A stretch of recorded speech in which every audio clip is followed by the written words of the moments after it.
So thank you all for being here. I said to Ruchir Sharma, who has been with us, I think, since we started this, that every time I see him, I think I have to get into my Christmas shopping because it's that time of year.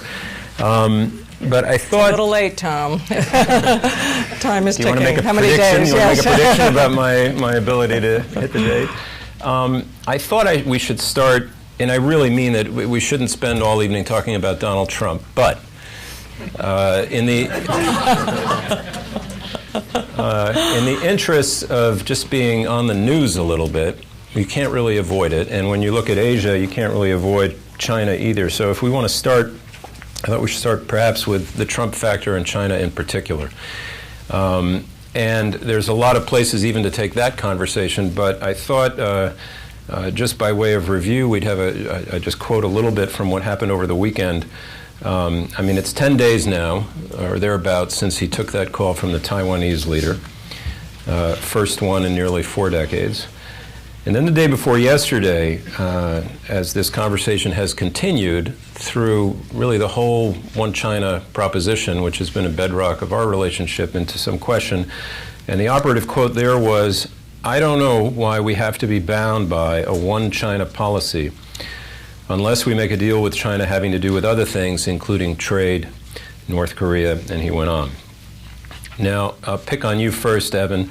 As I said, so Evan Medeiros had the president's ear for many years on precisely these sorts of things. And take your pick, really, on where you want to take that. How somebody, as I said, referred to this as a geopolitical earthquake. If you look in just the year ahead, I mean, do we have a kind of crisis looming with Taiwan? Do we just have an overall crisis brewing with the relationship? Do you think this was strategic and there may be an opportunity here? What's your reaction in terms of what it means for the year ahead? Great questions, important questions. And I'm going to start by using an old trick they teach you at the first day when you join the White House, which is never answer the question you were asked, answer the question you wish was asked. Oh. But you're not at the White House anymore. Right, I know, but it's still a good trick. So I agree, let's start with China, but let's start with China. And so I think 2017 is going to be an exceptionally important year for China because of the leadership transition. Politics is going to move to the forefront of Chinese economic policy, Chinese foreign policy, and of course it'll have an effect on the U.S.-China relationship. In the fall of next year, the Chinese are going to convene the 19th Party Congress, and Xi Jinping is going to have on his hands a very complicated leadership transition. Of the 7 guys at the top, and it's all guys, 5 of them are going to are likely going to move on. So about a 70% change in the Politburo Standing Committee. And then below that, the 18 members of the Politburo below the Standing Committee, there's probably going to be about a 60% turnover. So we're going to see a very substantial change in the Chinese leadership. Theoretically, we may begin to see who the successors to Xi Jinping and Li Keqiang are. If Xi Jinping decides to follow some of the established rules and norms that have guided leadership transitions in the past, and perhaps most importantly, there probably is going to be 100% turnover in the entire economic leadership of China. So this is a big political transition, which will not only give us insights into who's going to lead China for the next 5 years, but arguably for the next 15 years. And that's obviously important in and of itself, but it's particularly important because some of the economic challenges that China faces are becoming particularly acute. Its ability to manage its top 2 priorities of putting a floor under growth with trying to rebalance the Chinese economy from the old drivers of exports and investment to consumption and services, and it's having a difficult time effectively managing that balance. Overcapacity continues to be a problem. Leverage and debt continues to grow. Their ability to move to a more market-determined exchange rate is clearly creating problems because the downward pressure on the renminbi is growing. That's creating problems for the capital account. So, all of this is going to make 2017, I think, a year of profound uncertainty in China. I think we're going to see a China that basically is on the edge. In other words, a China that is going to be nervous, focused internally because Xi Jinping doesn't want any distractions. He certainly doesn't want any external crisis that could make him vulnerable to criticism internally as he's trying to work out all of the complicated and complex dynamics associated with the leadership change. So we're going to see a very, very difficult China. So you plug into that Donald Trump. What does it produce? Absolutely, it produces volatility in the U.S.-China relationship, because Trump, after his phone call with Tsai Ing-wen, clearly he could have walked away from that. And initially, statements from his team, including Vice President-elect Pence, basically said, look, this was just a courtesy call. It wasn't a change in policy. The Chinese government themselves, in their initial response, gave him space to do that. He didn't do that. Down, right. He doubled down. Actually, he tripled down. He tripled down by calling into question something that Henry Kissinger negotiated, and 8 presidents over the last 35 to 40 years have seen, fit to reinforce the one China policy, which has served, I think, as a useful bedrock stabilizing influence in the U.S.-China relationship. And it's important to highlight that the one China policy is not just the 3 communiques. It importantly includes the Taiwan Relations Act, which provides the U.S. the legal and diplomatic space to continue to have a robust economic, diplomatic, and military relationship with Taiwan, which is in America's interests. And in the Obama administration, we were able to do a lot with Taiwan. I'm very proud of the work that we did to sort of what we call reconceptualize and reinstitutionalize the U.S.-Taiwan relationship. And we did all of that at the same time as managing a relatively stable U.S.-China relationship. We disagreed on important issues, but we also elicited meaningful cooperation from the Chinese. It's never enough. It's always frustrating to Americans. The question is, by having Trump call into question the one China policy, is he generating leverage, or is he so undermining the credibility of the next administration that the Chinese are not even really going to be interested in dealing with Trump and his team going forward? Clearly, he doesn't have his full diplomatic team in place because he made this policy suggestion before he had even formally chosen his Secretary of State. We don't know who his top Asia advisors are, so he's basically making this up on the cuff, on the as it goes. So you put a lot on the table, and actually on the economic point, I'd love to come to you, Ruchir, in a moment. But I mean, is there, on their side, the Chinese initially, it seemed almost like they were hoping this would just be a quiet, their initial reaction was pretty tame, was fairly mellow, and now we're into just another quote here. It's the opposite just in the last 24, 48 hours. One of their state-run papers said that Mr. Trump was, quote, like a child in his ignorance of foreign policy. The one China policy cannot be bought and sold. Mr. Trump, it seems, only understands business and believes everything has a price. Josette, do you want to jump in at all on how, I mean, because there's a long way now between what you started with, Evan. What is it, next October or November, the People's Congress?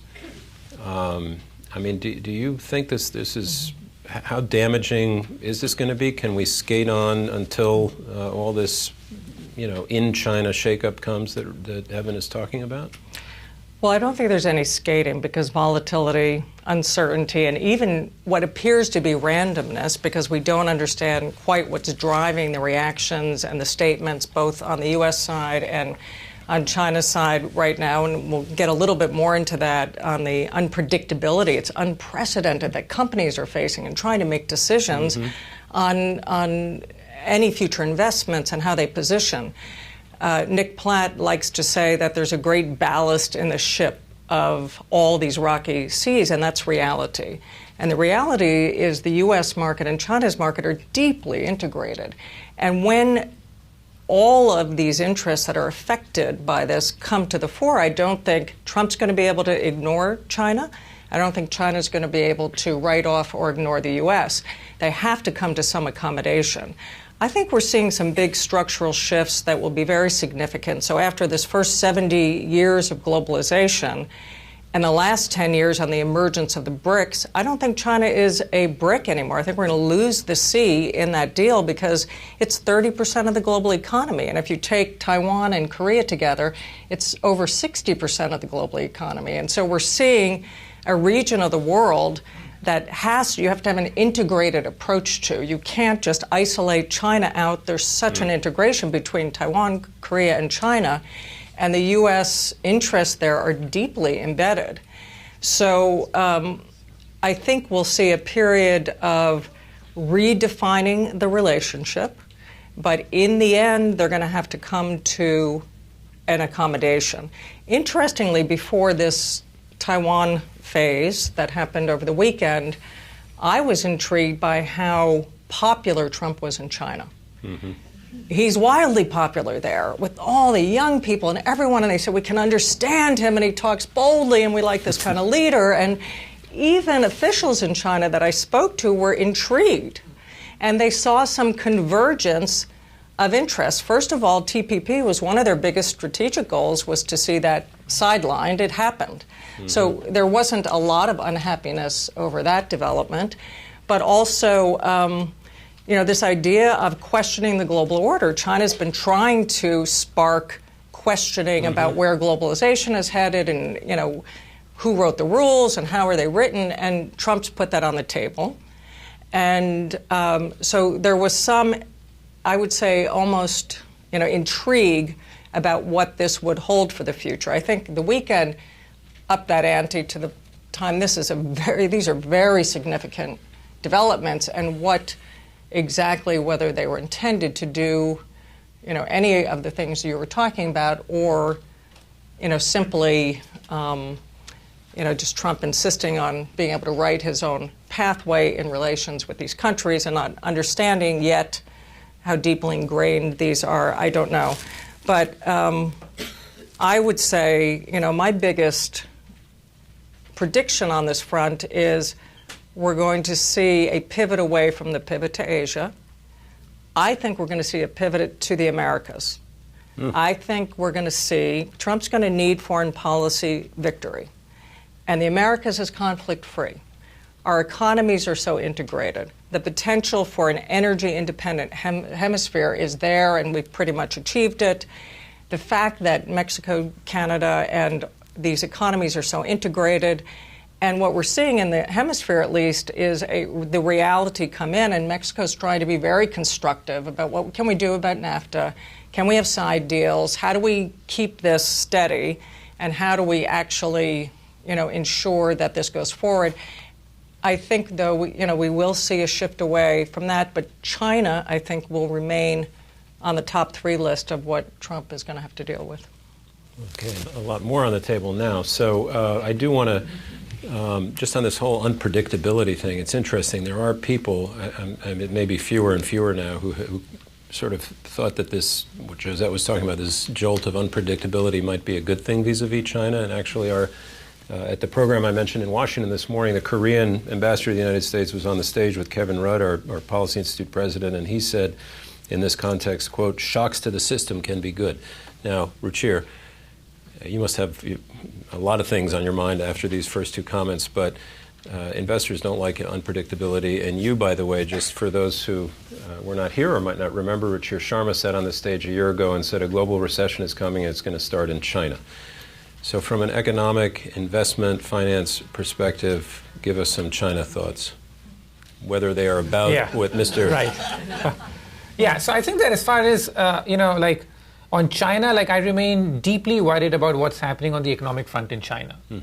Because if you look at, the history of economic development, there's only one factor which has been able to predict when a country gets into trouble. We all look for what is it, there's only one consistent factor, which is when a country's debt increases very sharply over a short time horizon. That's the single biggest thing. So there's a whole chapter in the book that I've devoted to it called The Kiss of Debt, which is that kiss of debt. Yeah, the kiss of debt. That there's nothing which, that's the one single most important factor.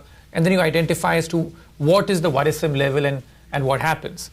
So the numbers that we came up with was that when a country's debt as a share of its economy increases by 40 percentage points or more over a 5-year time horizon, there have been 30 such instances in post-war history, 30. In 100% of those instances, that country got into deep economic trouble in the next 5 years, after that 5-year period. China, just to let you know, in the post-crisis world since 2009, as it's tried to keep its economic growth high, has basically taken on more and more debt. In fact, the debt increase over the last 5 years has been 60 percentage points as a share of its economy. This is the largest debt binge that any economy in the world has taken in recorded history, any major economy. Wow.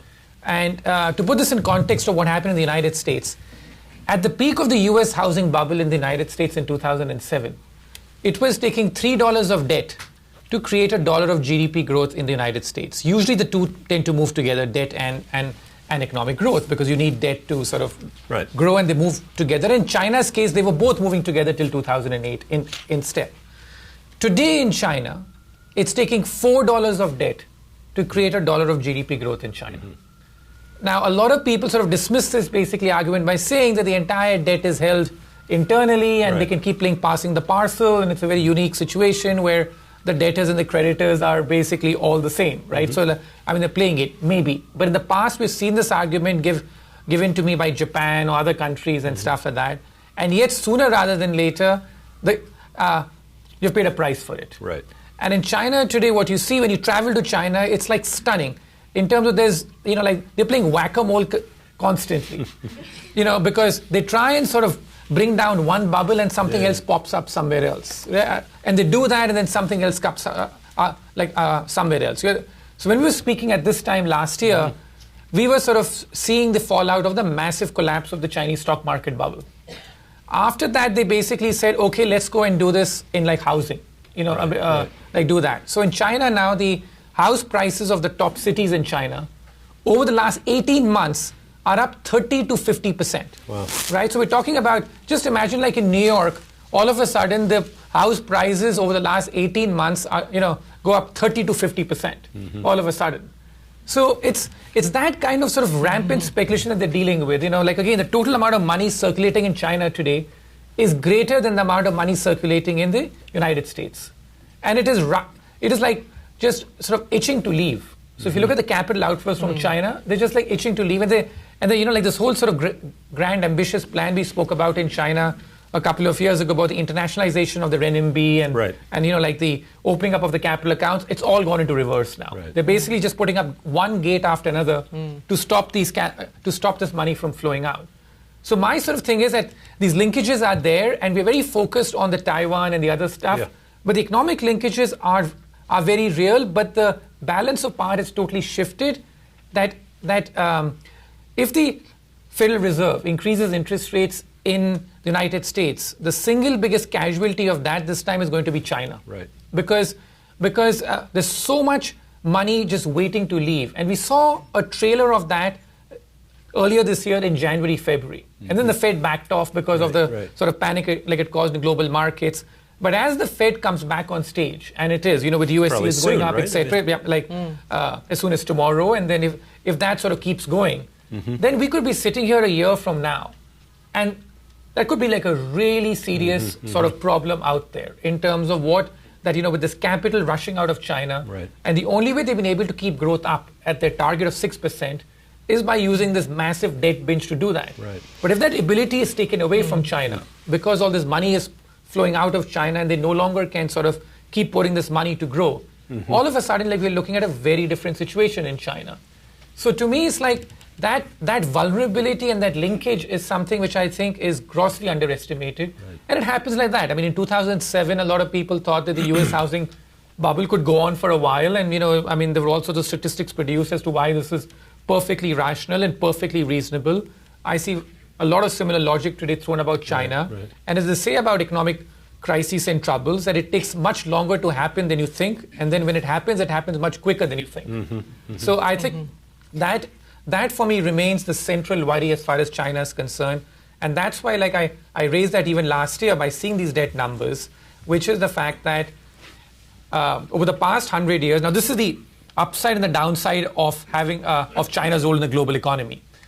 It's become a very big part of the global economy, but that can cut both ways. It cuts, it's positive in terms of it's a balancing factor for the global economy when the West was in trouble in 2008, 2009, but it can also be a huge vulnerability. And that's what I said, that if you look at the last 100 years, every single global recession, which is defined as an economic growth rate of less than 2% for the global economy, every single global recession was caused with the United States going into a slump.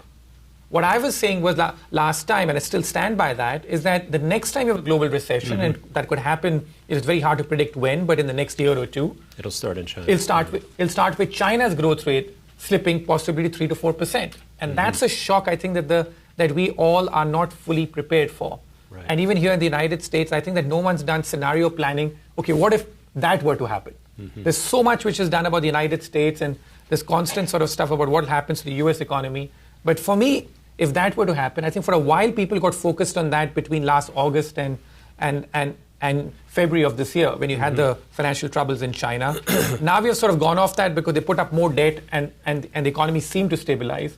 But even after putting in so much debt, they just aren't getting the sort of economic growth that they used to get in the past. Right. So for me, that is the single biggest fault line for the global economy today. I feel like I'm in between two great pillars of uncertainty here with the leadership challenges and what's happening in the economy.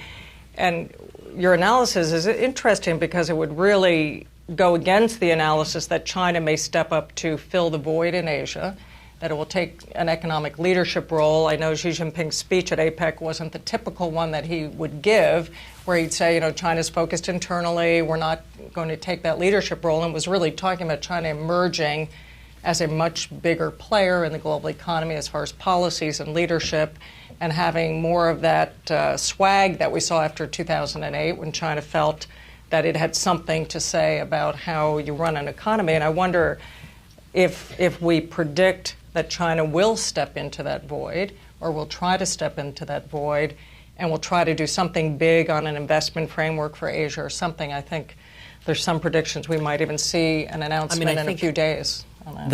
It's a great point. The first big question is how much of a void is there going to be, right? We don't know yet whether or not the Trump administration is actually going to fully abandon TPP.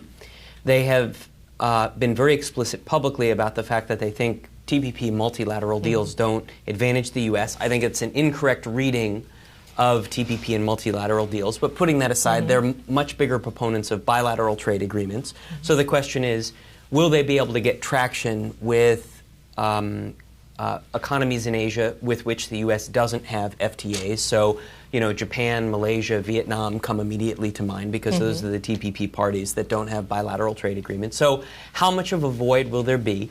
And then the other question you have to ask yourself is how much would happen regardless of what the U.S. did? In other words, there are sort of autonomous economic forces in East Asia independent of the U.S. And, China's economy is big. It looms very, very large. But what I think is particularly interesting is this notion that there's this sort of tractor beam between the Chinese economy and Southeast Asian economies, I think is a real misreading of the trade and investment relationship.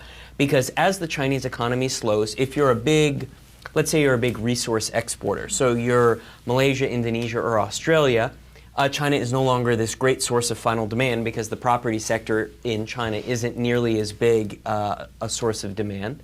And you have a lot of Chinese corporations that are moving up the sort of value-added chain. They're doing a lot of onshoring, so there's less imports of intermediate products. So, in other words, the trade relationship is changing. It's not, it's not as if China is this great source of final demand. So I see this sort of, I think we're going to be in a transition period. I don't think it's going to be as simple as the U.S. leaves, there's a big vacuum, and China just slips in there. What I see in the region from my last year with Eurasia Group is China looks increasingly uncertain, China looks increasingly volatile in some instances, and China looks increasingly competitive. So if you're South Korea, the Chinese economy looks increasingly scary. In sectors like shipbuilding, petrochemicals, IT, Chinese companies are competing with you. In other words, trade is no longer exclusively complementary. It's actually increasingly competitive. So China to you, of course, is important. All the countries in the region have to think about their trade and investment relationship. But I don't think China is sort of seen as this unqualified good. And so that's why I think that if Trump doesn't pay the kind of attention to Asia that previous presidents have, it's a huge missed strategic opportunity for the United States. And so to get back to your point, Josette, about, the pivot to Asia versus the pivot to Latin America.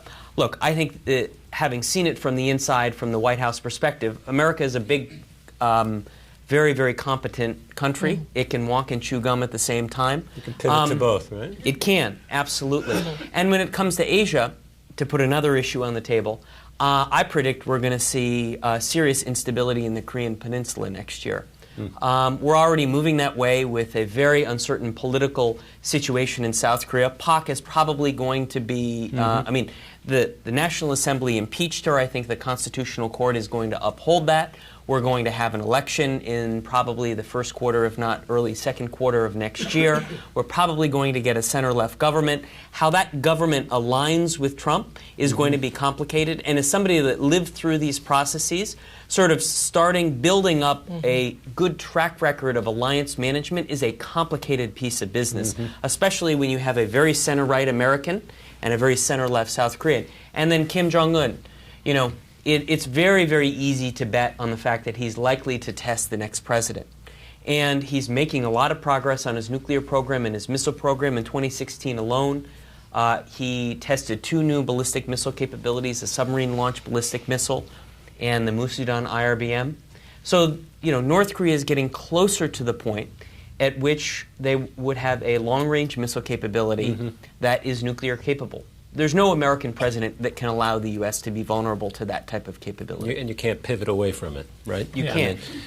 Yeah. Yeah, that's going to be, one point here, which is that I think that there is one thing what is theoretically good, and then but we are practical people, we have to sort of deal with the practical reality. So these technocratic arguments that trade is good, globalization is good, or, like TPP is good, I think that they're all falling flat just now. Because the whole fact is that that we are moving into an era of deglobalization. Right. That we have had this era of globalization for the last few decades, and the sentiment has swung against the benefits of globalization, maybe because the pendulum swung too much or whatever, that we are now in an era of deglobalization, and that has already begun. So if you look at the 3 sort of aspects of traditional globalization, trade, capital flows, immigration, on all 3 fronts, we have hit inflection points. Right. And I don't see as to how that's going to change.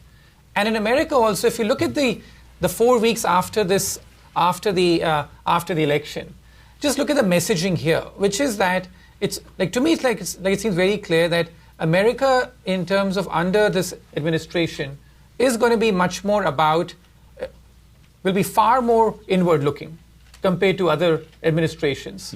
And I think that, the whole economic policy basically is moving in that direction. So I think that the big thing which is going on here is how do you change the tax code sort of to attract more investment back home, right? And whatever the consequences for the rest of the world, well, stuff it, right? That's how it's going to function.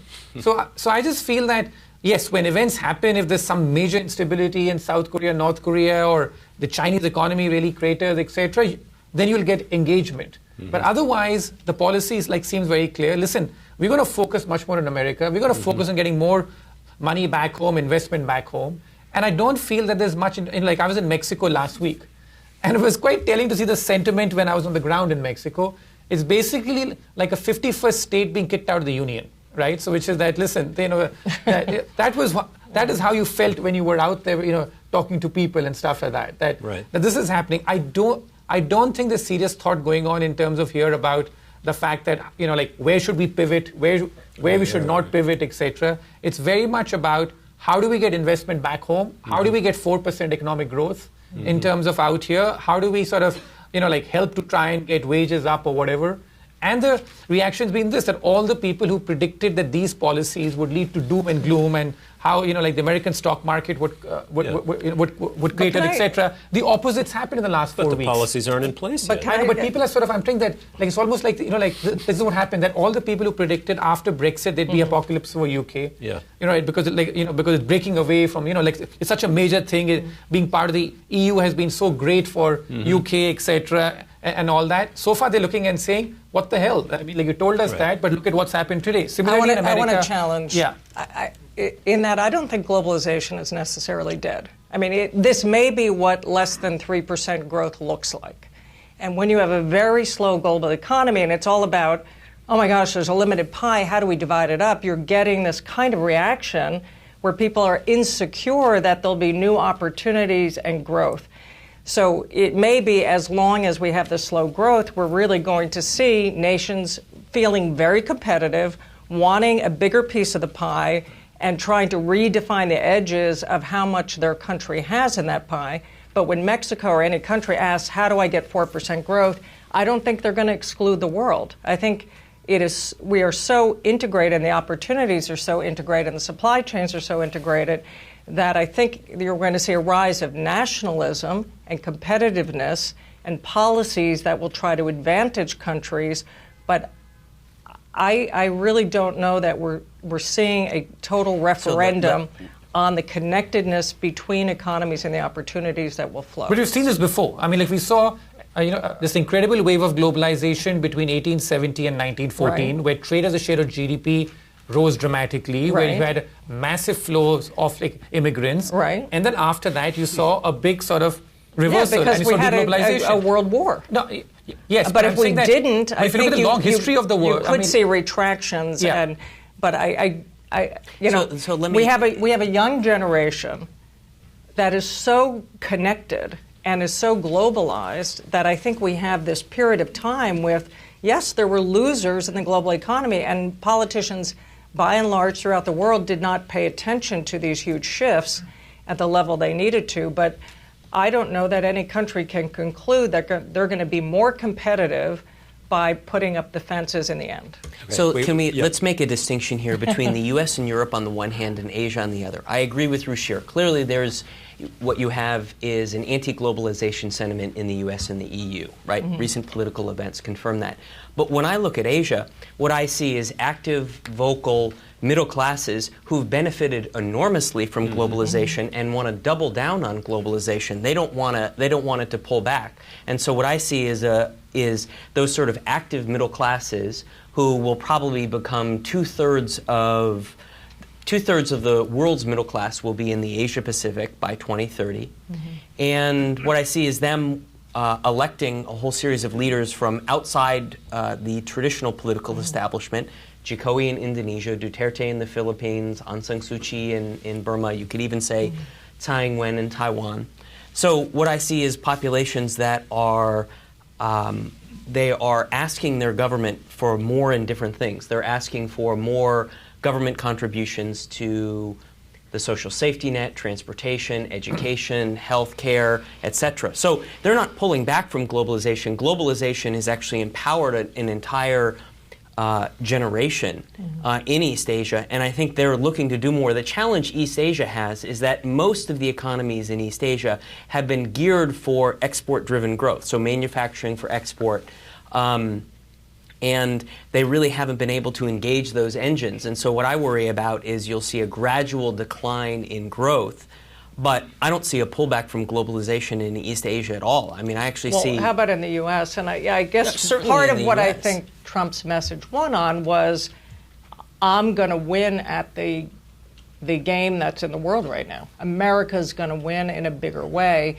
not that America's going to stop playing and competing, that we will be more competitive. And, what form those policies take. Listen, I mean, like... Could I just say one thing? I've taken to reading de Tocqueville, and really his observations on the foundations of democracy. And it's very interesting. He said, more than freedom, equality was the driving force that he found throughout America. And it wasn't a quality of outcome, it was a quality of opportunity. And this very sensitive issue of, okay, if it's a rules-based order, is everyone playing by the rules? You see this kind of thing, and America wanting to feel more sure-footed that if it's going to compete, and feeling that that didn't happen, that there were unfair, it wasn't an equal game out there. It's interesting because in China now you see the jobs flowing out of China into Vietnam and Bangladesh, and you're hearing some of the same sentiment. It's unfair, the rules are unfair, what's happening.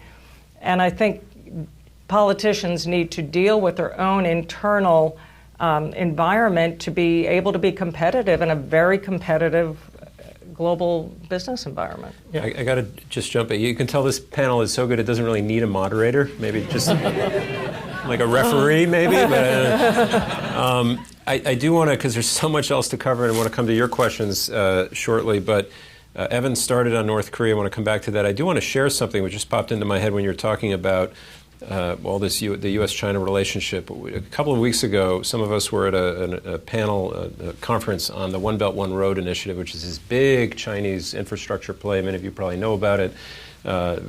Throughout Asia and even into Europe. And it was actually a Chinese delegation that made what could qualify as a prediction for tonight's event, which was that they were very bullish on Mr. Trump, or at least that was their public proposition. And what they said was, the question on the table was, now that climate change clearly is not going to be that one singular thing that the United States and China really agree on, if you take Mr. Trump at his word in terms of retreating on that issue, that they could see Donald Trump coming to Beijing, first meeting with Xi Jinping, and saying, I got an infrastructure problem here at home, you got an infrastructure problem here, let's make a deal. And that was their whole thing on infrastructure. Anyway, I don't want to, we've done so much on China already. Let's come back to North Korea. Can I just say, the Chinese are going to solve America's infrastructure problem? Yeah. It's interesting because if you look at China's policies, they seem random unless you ask, what is the central organizing proposition? And when you realize it's stability, then you can look at all those policies that seem not to connect, and you realize, okay, there's an order here that we don't see. What we don't yet know, which we did with Ronald Reagan, right? He would look at every proposition and say, does this have government interfere in the economy? If so, I veto it. And so everyone knew there was a kind of a guiding framework. What we don't quite yet know with Trump, what will that guiding framework? So all this, what seems random, may have a pattern that, the Chinese side may have a pattern, or Trump may have. Well, China does. Stability has been a driving force in why they make decisions across all pillars of their economy and security policy. And so for the U.S., we are seeing a complete change in what is that animating decision-making piece. And until then, I'm just looking at the chairman of Standard Chartered here. The uncertainty in every business environment, with taxes uncertain, regulation uncertain, where the U.S. will head and where investment will head. All of these things create a volatility where it's very hard to predict. And by the way, everyone was wrong, right? So we're all prognosticating up here, but really we thought the dollar would go down, it went up. We thought with the events in Italy that it would hit the economy, it took a little dive down and then it went back up. We thought commodities were dead and buried, now they're surging. So, but Josette, Ruchir Sharma is always right. The money matters. Where will we be in 6 months? I do want to come back. I'm sorry for the flip comment, but it was a compliment to North Korea. And actually, forget my question because there's a good one coming in here via email from Sung Min. I don't know if that's a person here or in Korea watching. So, as you started to say, Evan, there's so much ground shifting in terms of what's going on there. So, Sung Min's question is, will the U.S. be forced to negotiate with North Korea in 2017? If President Park is removed and the Democrats of South Korea gain significant influence for the presidency outright, the entire footing of South Korea vis-a-vis North Korea is likely to change. THAAD may be canceled. That's the missile defense system there. If not, how does the U.S. reconcile a South Korea that will not continue the quote-unquote policy of strategic patience? Good question. So I probably spent more time on the North Korea problem than anything else during my time at the NSC. And the challenge with North Korea is it's sort of the land of lousy options. There's really not that much that you can do. There's basically, you have three options. Diplomacy, sanctions or deterrence / military options. And it's usually some combination of the three that can be used. Will Trump be forced to negotiate? There's no administration that will be forced to negotiate, but that's certainly an option on the table. The problem is that the U.S. has tried to negotiate with North Korea before and has failed. So the question for the Trump team is, are they prepared to buy the third horse for a different price another time? You know, and I say that simply because I don't think the North Koreans are interested in negotiating away their nuclear weapon program. Certainly not Kim Jong-un. You know, maybe you could have done that with Kim Jong-il, but not Kim Jong-un. And so the question is what does negotiations get you? You could argue that if you can negotiate while freezing all nuclear and missile activities, you buy yourself time. So that's not a bad argument, but that presumes that you're able to actually get a freeze and verify a freeze during negotiations. Because the worst thing is during negotiations, they say they're freezing, but they're still cheating. Right. In which case you set yourself back. So, you know, it's hard to see a scenario under which the U.S. will pursue negotiations, especially sort of given the way Trump puts forward his sort of, you know, tough, aggressive foreign policy stances. But the challenge is to use military options or deterrence options. To use sanctions requires China on the sanctions piece, requires South Korea on the military piece. Right. You know, and that You don't know what you have on either one right now. You don't right? really know what you have on either one. What you do know is you're on China, you're on a pathway that is going to be hard to get off of, right? The Taiwan pathway. Because either you back off, you're calling into question the one China policy, in which case, you know, you either sort of, you know, accept the cost associated with that, or you continue down that pathway, and for my assessment, you suck all the oxygen out of the U.S.-China relationship. By your assessment, does China have the capacity to solve this problem in a bolder or stronger way than it has? China itself, no, but China in coordination with the U.S., Japan, South Korea. So the argument is that China in coordination with the U.S. and its allies will put sort of regime-threatening pressure on North Korea to the point at which it recognizes that it needs to, it basically either gives up its nuclear weapon or ceases to exist. The argument is that sort of you run the Iran play. Now, obviously, Iran is different. Its exposure to the global economy is different, et cetera, et cetera. But nonetheless, we haven't really reached that point because it makes the Chinese very, very nervous to think about anything approaching regime-threatening pressure on North Korea. Because for the Chinese, as they've told us many times before, I was in many meetings with Xi Jinping where he made this point very explicit and very clear to President Obama that China is simply not willing to consider a huge humanitarian crisis on its northeast border. So let's go from one hot zone to another or moderately hot zone, just in the interest of time, and so we can come to the audience soon. You know, the president-elect made a lot of pledges about pulling out of deals that the Obama administration had gotten done, and the Iran deal, the nuclear deal, was one. I mean, he called it a disaster, worst deal ever done, this sort of thing. His new Secretary of Defense, not that he holds the keys to this, is a known proponent of the deal, or at least does not think that they should extricate himself. So anybody want to say yes or no?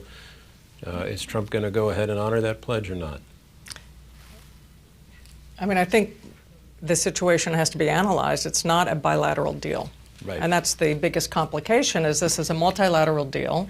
I think the Europeans are quite set on the track that they're on, and they want to do business with Iran, and I don't think they're agreeing with withdrawing. So the issue would be, what condition does it create for the U.S. to pull out of that deal?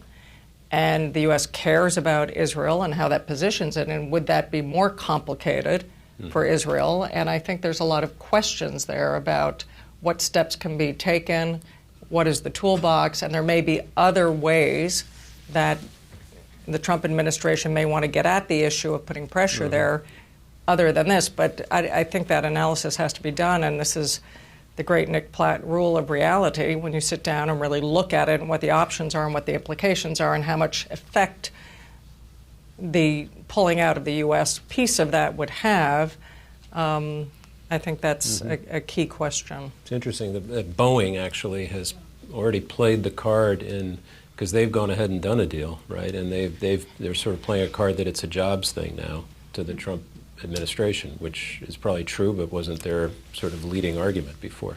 Anybody else on this, or should we move on? India. We haven't mentioned India yet. Ruchir, I come to you just as an economic matter. There's been a lot of not chaos, but confusion over this new getting rid of the big bills in India, and you had some interesting remarks on that. But more broadly, it's still, in all the forecasts I've read, reads as the expected high performer, especially among major nations in the world. Do you remain bullish, or what should we look for in India in 2017? That's not a yes or no question. I know, but on India, like I've basically always had two operating rules in my 20 years of investing there as part of it. Rule number one is that it's a country that will consistently disappoint the optimists and the pessimists, right? So you got to sort of keep that, like in perspective, right? Which is that that's not a prediction. No, but it is. And the second thing about India, also, I've said that the operating mantra there of the political class and the bureaucracy is, if it ain't broke, you fix it until it is, right? So, and that's what I feel. That's what I feel sort of typifies what's happened with this entire demonetization sort of plan that they have done. Because I think that, like in India, I've always had this, but I go back there quite frequently and stuff, that it's still a very insular society, which is that there's still, and so therefore, like in world affairs, you look for India to play a larger role and stuff, but it consistently punches below its weight. And that's because it's largely an insular society in terms of how it is that, because of the big domestic market and also this big sort of cultural sort of heritage and pride that they have in that. So I think that it remains largely insular to what's happening in the rest of the world. And that I don't think that is about to change anytime soon, because even with this demonetization stuff, like you go to India and it's very self-righteousness about how, corruption's a big issue, black money is a big issue, informality of the economy is a big issue.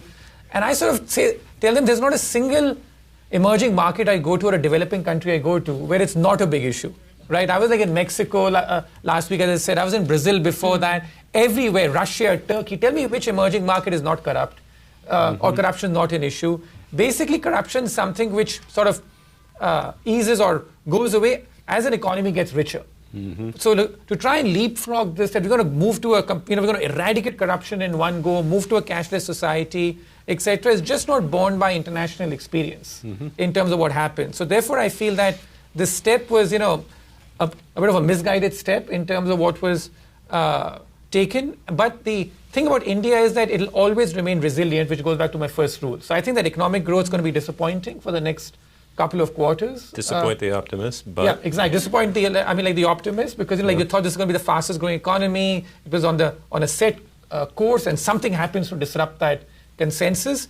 But the resilience is such that after a couple of quarters and stuff, you'll go back to growing at 6% or something like that. So therefore, it's an economy where there's lots of interest and drama and stuff like that. But the trend line to me is relatively stable. Like I can't say that about a Brazil or a Russia, where there's massive volatility which is happening all the time. This is a stable, relatively stable, resilient economy, and it's partly because the per capita income is so low at $2,000. So, like at that sort of income level, you can afford to make mistakes, do stuff and all that, and still roll along.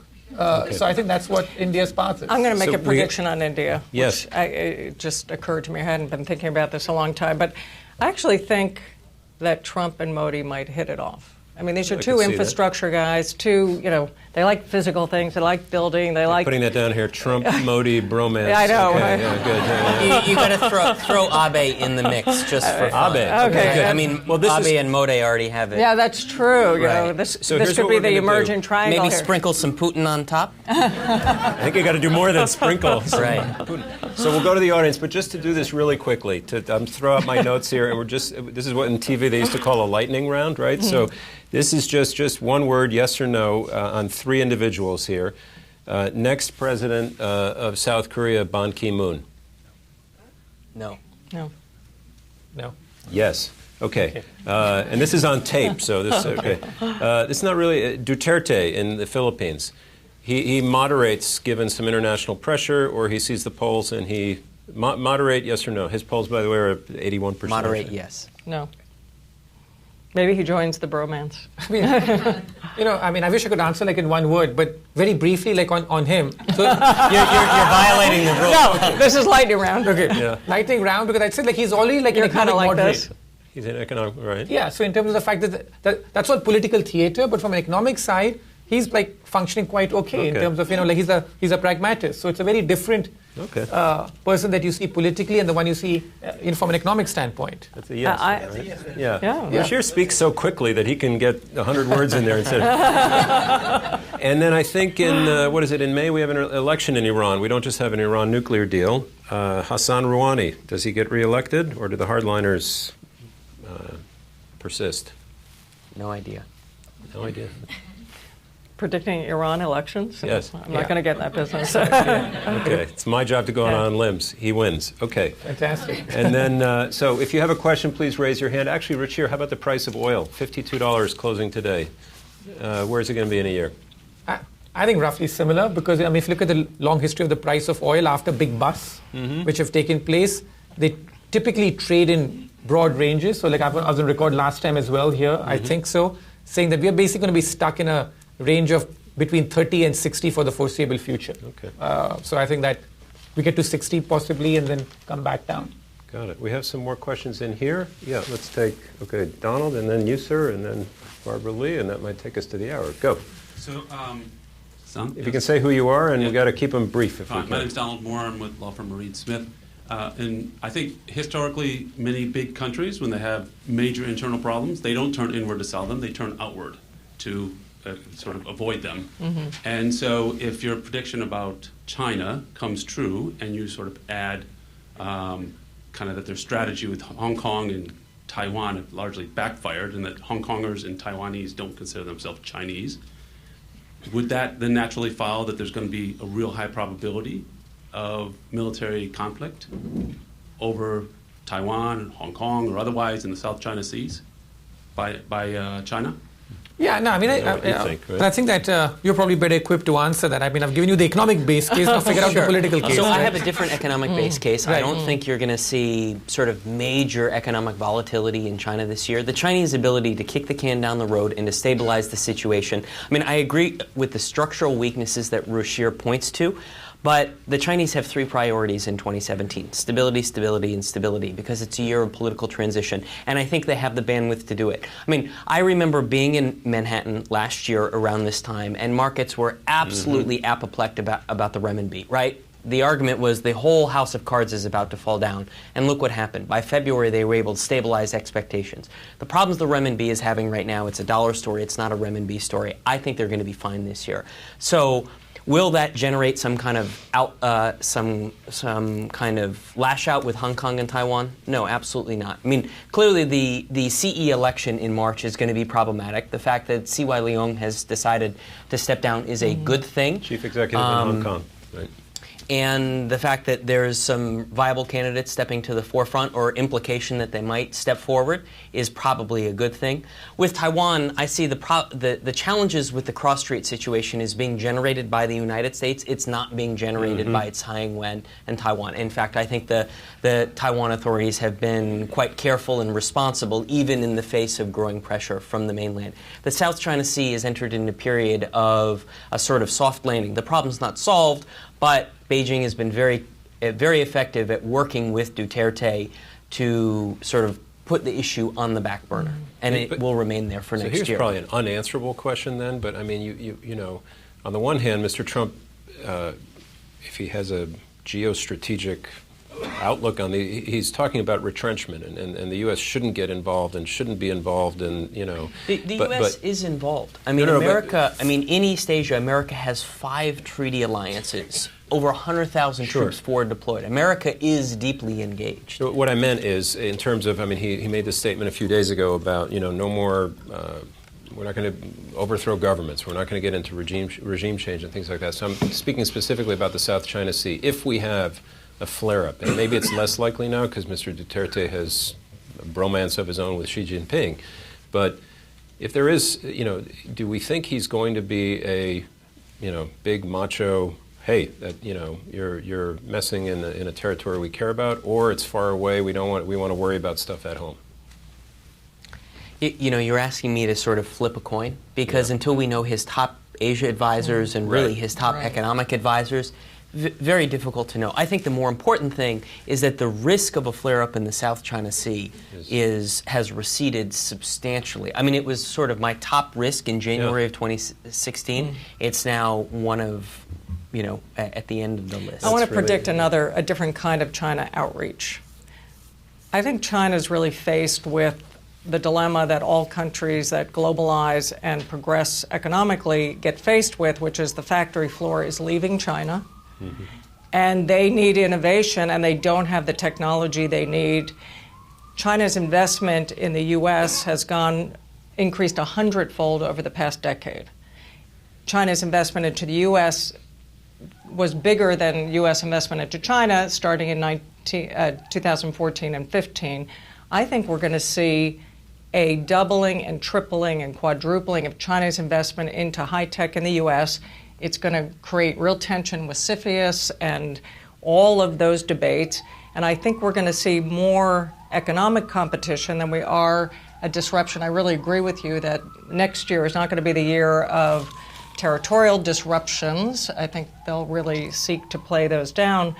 But China, just like when I was at USTR, they were going around the world buying up commodities. I think now they're really focused on investment in high tech and building out their innovation capacity. In the third row, sir? Do you still have a question? Or? Yeah. I'm Anupam Lada. Thanks for your time. So since the South China Sea is locked and loaded, no problems, wanted to ask about a different, very hot border, India-Pakistan. And I'd like to just ask for predictions on that and whether you think it might be exacerbated by India's simmering China border and China's Pakistan bromance. Well, you know what Donald Trump said about Pakistan, right? It's fantastic, fantastic, fantastic, fantastic. Anybody?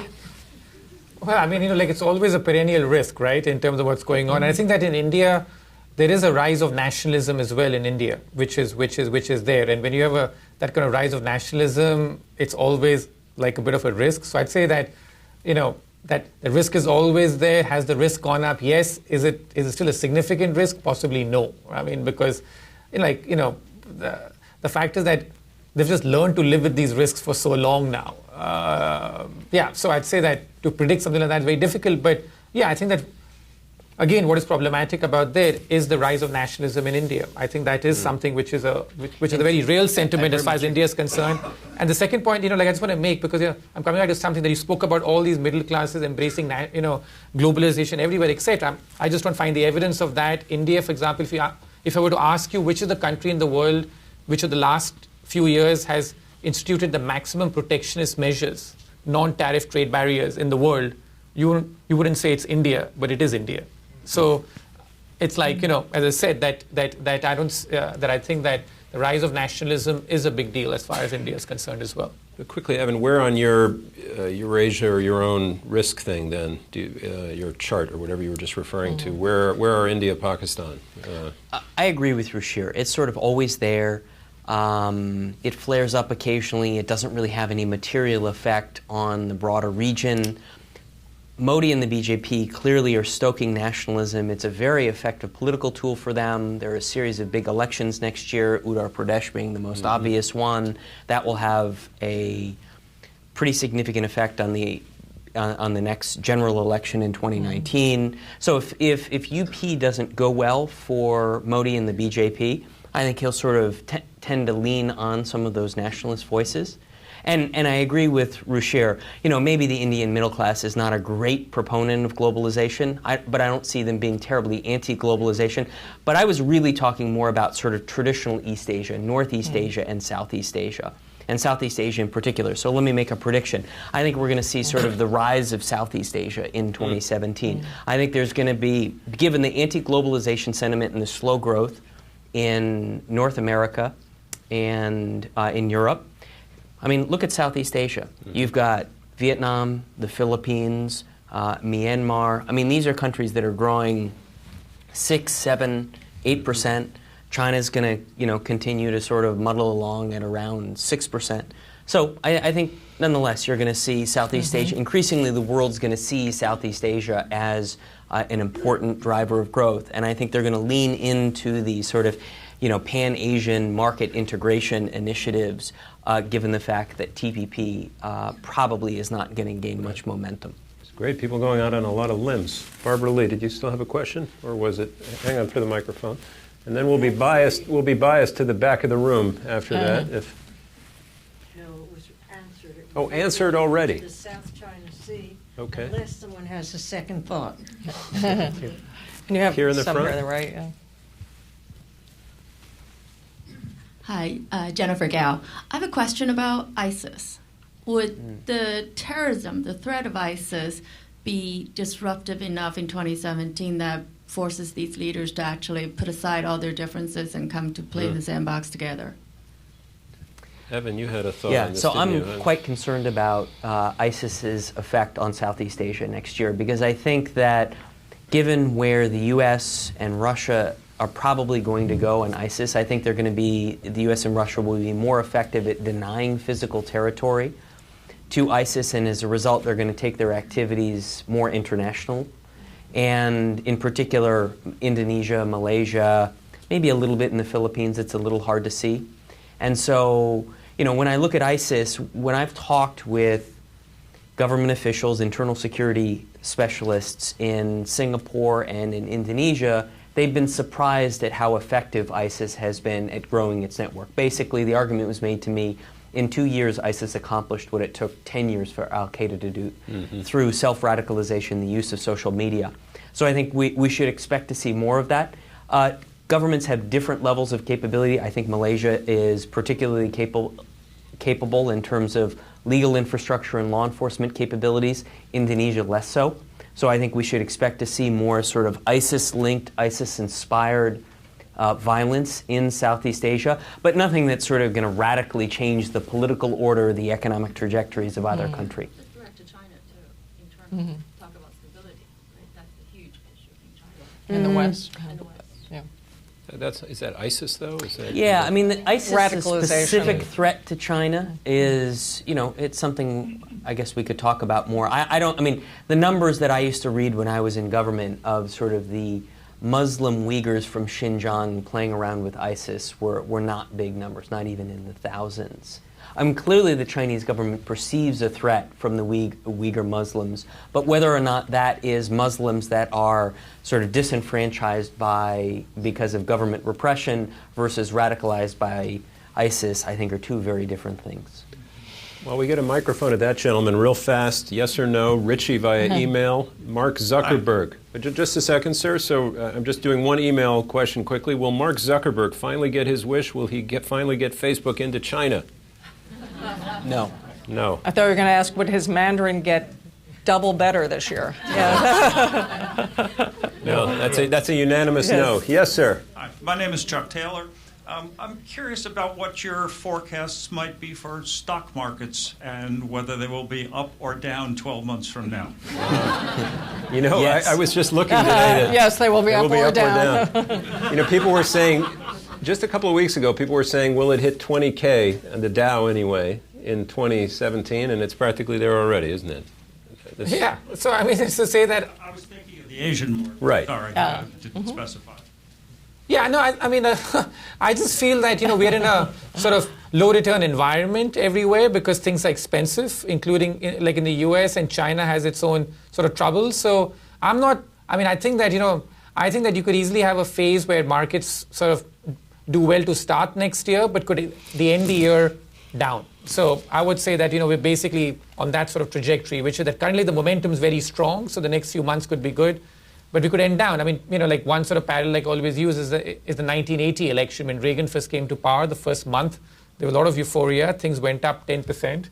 And a year later, we had a double-dip recession because you had to deal with the reality of the economy. So I think similarly, a year from now, I would say that there's more downside than upside risk to markets in general. Is that differentiated between larger markets like the Nikkei versus some of the smaller ones in Vietnam and the more emerging countries in Southeast Asia? I think so. Yeah, I think, as far as 1 year is concerned, is always like a bit of a tricky stuff to say. But over the next 3 to 5 years, I do feel that some of these high growth emerging markets will do relatively well. Like one country which I like in the region which we haven't spoken much about today is still Indonesia. In terms of, that if you would ask me who of late has been doing economic reforms somewhat the right way, I would possibly pick Jokowi as the person who's been sort of doing it right. So I think that I agree with the broad stuff that some of these other emerging markets in Asia over a 3 to 5 year perspective in Southeast Asia could do quite well.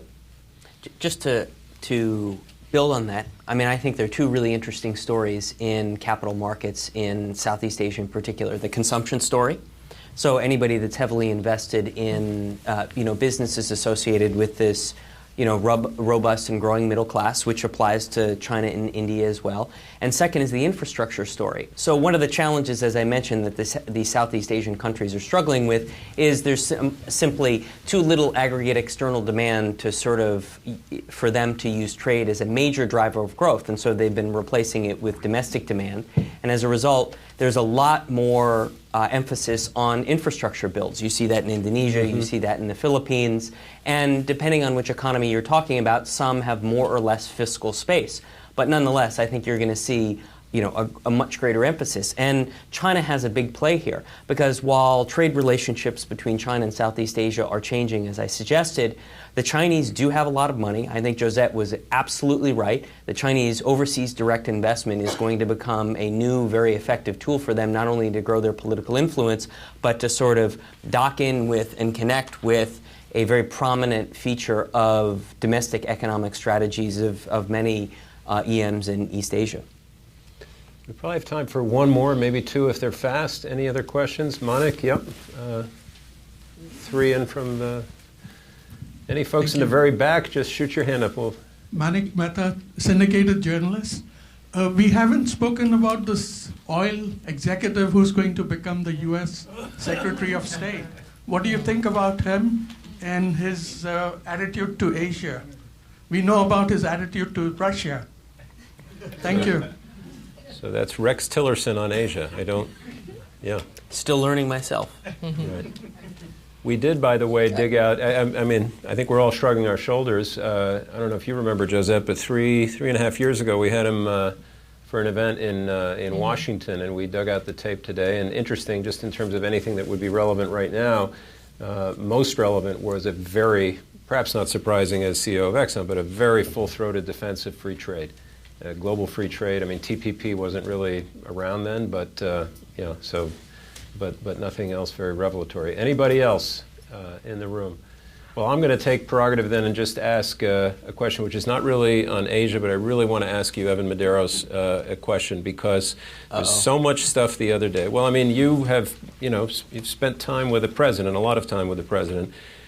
And there was a lot of discussion, and in some conversations I was in, some arguments about this whole presidential daily intelligence brief and the fact that Mr. Trump said he didn't need to read it or didn't care to read it. Call me when there's a big... Personally, just put it out there, I just thought that was, that was not a good thing to say. It's for a whole lot of reasons, and not least of which it showed a little bit of disdain for the people who prepare it. Some other people said, look, a good executive doesn't need to read all that stuff every day, and that there's, although he said it in a flip way, that there is something to the notion that, when it rises up, come and tell me. I assume when it rises up, then it's in the document. But what do you think? What was your reaction? What's the question, Tom? What was your reaction to that? Did you think that was an appropriate thing to say? Do you think it's appropriate for a president to not read it? Apparently, Barack Obama didn't always read it either, which I didn't know. So as senior director, I would occasionally have the opportunity to read certain parts of the PDB, the parts of the PDB that directly affected Asia, because I would need to know what the president knew. So as president, I don't know why you would ever deny yourself access to the best analytic judgments. It's not just intelligence. They're not just giving you raw information. It's analytic judgments from the intelligence community. And these are never long documents. And my understanding is actually President Obama would read them religiously. I can't say that he read every one of them every day, but he got a book and he flipped through it, and he was an avid reader probably with a photographic memory. So as president, certainly as a new president, why would you deny yourself the opportunity? I mean, just reading something doesn't mean that you have to accept everything. But, we live in a big, volatile, complicated world as we experience in our discussion tonight. So I think it would be essential for any president to expose himself to the best that the U.S. government has to offer. Did you want to add something? Or? No, having seen some of the same documents, there's a vast amount of information, and you need to be able to filter out what you need to know that morning to be able to conduct the business of government and leading the government. And it's very different from a Twitter feed. I mean, this is selected information that's relevant to upcoming events, visitor, all of that. And it is a real service, and it's, I think, hard to judge unless you've actually kind of studied what the product is. And presidents have the ability to shape it to their own need and liking, and that, kind of how they want the information presented. And what works best for them. You can have it briefed to you if you want. It's not here. Here's 50-page. Read it before breakfast. It can be very much. Get a couple experts in the room and, hey guys, walk me through this. Yeah. I appreciate your taking that question. I really appreciate all three of you. I mean, you've walked us around the world in short order. And can I just say one thing to close quickly? Because with Ruchir, it was a fun debate on globalization, but I think we're in a very serious time. And I think about the generation that was there when the world fell apart in World War II. And right now they're in their 90s, and some of these great leaders that really were part of building a fabric of resilience in the world that's very carefully laid. And concepts like intellectual property aren't like a global good that's understood, or investment rights, or the fact that you have to be transparent about laws so you can conduct business without getting arrested because you didn't know what the law change was. All of these things are in, we have a former leader from the IMF here.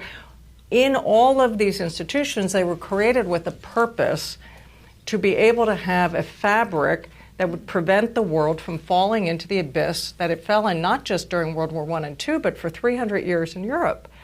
And so this construction now is in a kind of market correction or reboot. And I would hope that everyone who cares about global stability and global prosperity and jobs and America making it, but also America being in a world where it's not an isolated island of prosperity, we have to get about the business of the dialogue to pass on to a new generation. We're losing those people who know how fragile it is because they were there when it didn't exist. Absolutely. But I think I make a point here that this is why I'm we have agreeing cycles. with you, so don't take me No, out but, to heart. Yes. but this is why we have cycles. Right. That, one of the surveys which has sort of stayed in my head, even in this U.S. presidential election, for whatever what surveys are, is that 40% of the young generation in America, the millennials, think socialism is good for America. Right? So this is because they have not seen the other side. And so now, so when you forget what the other side looks like, you have to pass this on. Yeah, I mean, this dialogue on to a new generation. So and for me, as I said, that it's having been someone who's benefited enormously from globalization and from stuff, I feel that the risk basically is that we have forgotten that the benefits get forgotten when the pendulum swings the other way, and we forget what the alternative is like. So the fact that 40% of Americans, the millennials, think socialism is good for the country, just tells you about the fact that we have forgotten what the alternative was, and that's why you have cycles in history. And it also tells you that the middle class, in a way, has been hollowed out. So they're being raised in a world where there isn't that expectation that tomorrow will be better than yesterday, or that my children will have a better life than before. And I think that fabric needs to be tended to, and it's why Asia Society, I'm going to spend this coming February traveling through America on de Tocqueville's tour on so many of the places he went to listen about America's concerns and fears about globalization and where we're headed and the rise of Asia, all these issues. That's just one part of the dialogue. But in fact, John D. Rockefeller, who founded Asia Society, that was his purpose. He thought we better continue to have this dialogue and build the understanding in order to create a fabric that was strong in the relationship. And I think we have taken that for granted. We have intended to it. And there are losers in globalization. And there is a generation that's coming in not seeing the same sort of opportunities that we've seen. And he probably couldn't have imagined just how needed and relevant all that would be. So, on that note, thank you all. Please give a hand to our panelists. Thank you.